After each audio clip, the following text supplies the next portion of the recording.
Hey, everybody. Thanks for tuning in.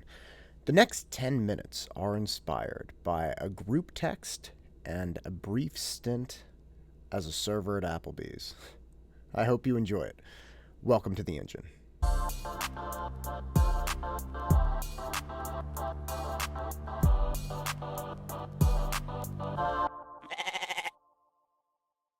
I'm on a group text with a bunch of my jiu-jitsu training partners, and it's hilarious. There are like 10, 11 guys on it, and there's a ton of trash talk, and uh, and again, it's the most interaction we have because we don't train together regularly, or I'm not training at all, and most of the guys don't really see each other. So there's a lot of banter and good times being had. So one of my great friends, Kevin's fantastic. So Kevin's a smaller guy, but he was a wrestler. He's super aggressive. He's a ginger. he's he's a fantastic guy. But he's also got like a bit of Napoleon complex, which which cracks me up because he's great and he's a really talented athlete, but he just goes so hard. And I'm not even that much bigger than him. I think he weighs like 170 pounds by this point, and I'm like mid 180, so I'm not even that big compared to him. I'm taller, but he goes really hard, and he just wants to get better. Like I understand that 100%. You know, coming up in jiu-jitsu is not an easy thing. And if you're not the type of person who is just die-hard committed to getting better and taking your licks and taking damage, then it's going to be really hard for you to get better. So Kevin's talking all this trash on this group text, and he's itching to get back to training, and he starts telling everybody. He's telling them. He's like, "Hey, I've been lifting." Which is funny because strength has never been his problem. Like the man's made out of rock. He's like, "I've been lifting. I'm gonna come at you guys so hard. It's no more going easy. No more going easy, baby." And and that of course is the most ironic thing ever. Because I don't think Kevin has ever rolled easy or gone easy on anyone. Like if Kevin gets a shot at you, he's gonna take it. He's gonna go so hard and try to break your arm or just something ridiculous. And and so it's kind of like, go easy. What are you talking about? So people of course pick up on this in the group text, and they start giving him a hard time, going back and forth, back and forth, back and forth. And and it really made me think about my time as a server at Applebee's. So when I was in high school, I had a paper route all the way from middle school until I was a senior and my senior year in high school. And I ditched my paper route and still needed money because I wasn't getting money from anywhere else. So I had to get a job at Applebee's. Applebee's obviously preferable to the paper route, though in some senses the paper route was just so streamlined. It was like half hour to an hour every morning. You just get up, you do it, you call it a day. But I was done with it. So I started working at Applebee's, and I started as a host, busboy guy, and then I worked my way up to being a server. Now, I have always had a propensity to towards speech. Okay, and it's the kind of thing where I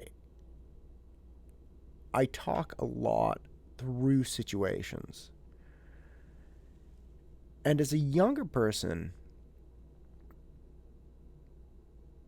I really made a lot of mistakes when I should have just kept my mouth shut. Okay, so you get kind of backed into corners frequently.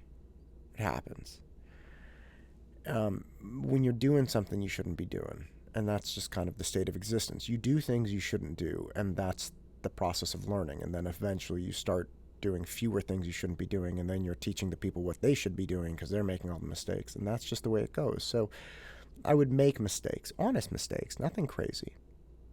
And at Applebee's, obviously, being a server, I'd make mistakes. So this this one instance, I was working serving people, and they asked for some kind of specific lemonade, I couldn't remember, and then some other kind of novelty drink.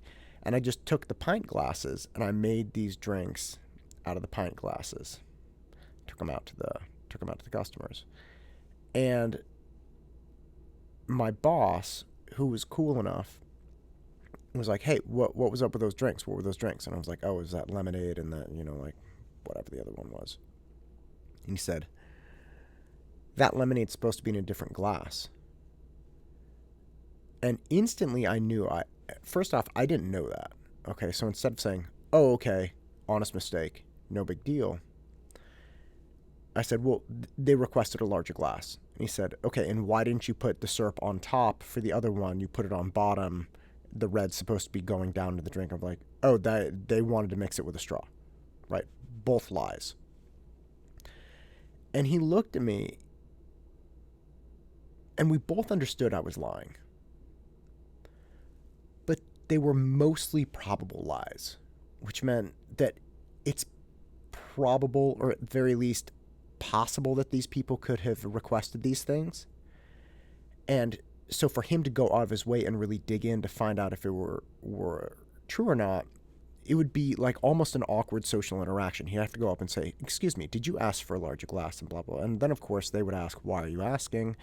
And then he would have to say, "Oh, let me get you a different glass." And in all likelihood, they had no idea.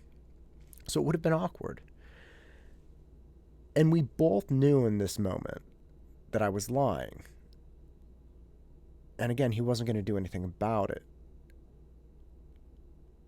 And that's a problem because after a while, he didn't want to talk to me anymore. He didn't want to have a discussion about what I did correctly or incorrectly. He would only bring it up if it was like a great error. Okay?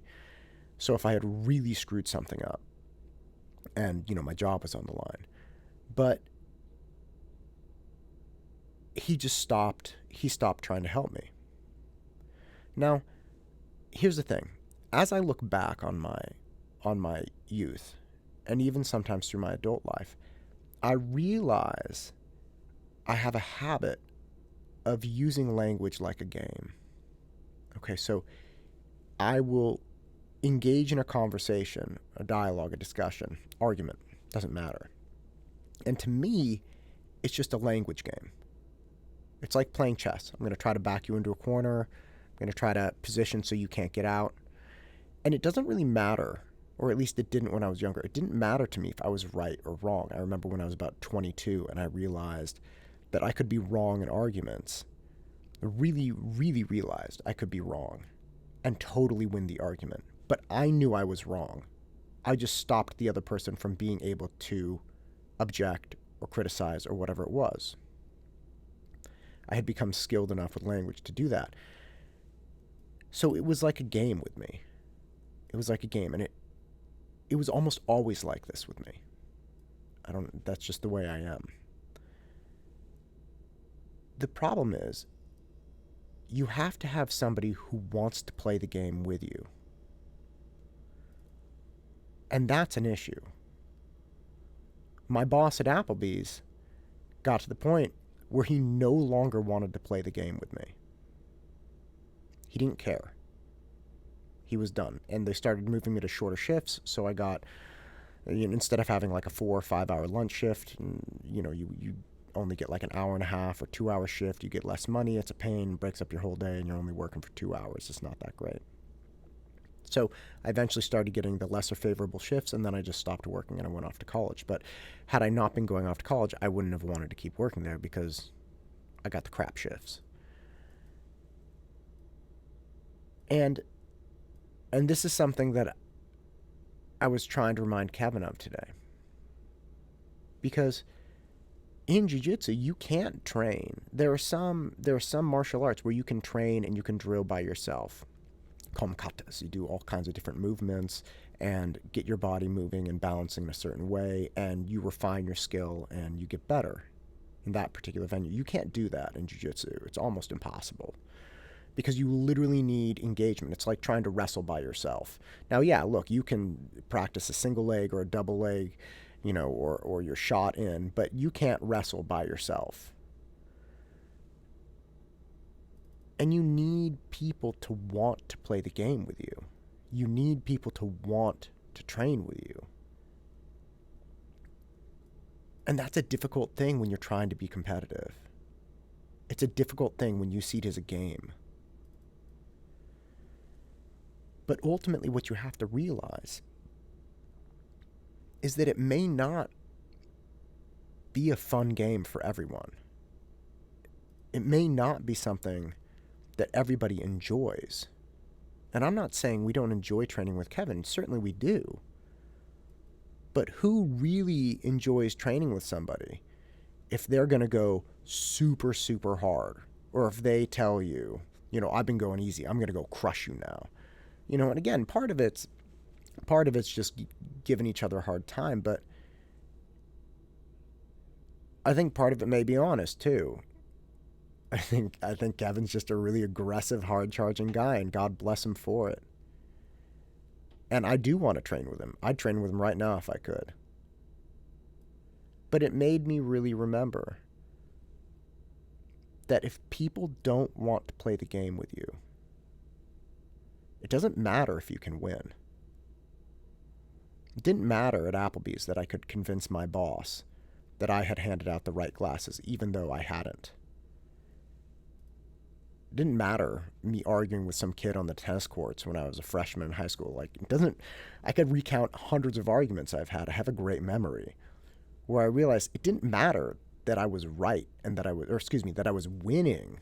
It didn't matter that I was beating the other person at this language game. What ultimately mattered is that they didn't want to play with me anymore. They didn't want to play. I could get them to say I won, but that was the last time they engaged with me. So when you're in a conflict, recreational sports, or a real conflict with somebody, maybe an argument, maybe a disagreement,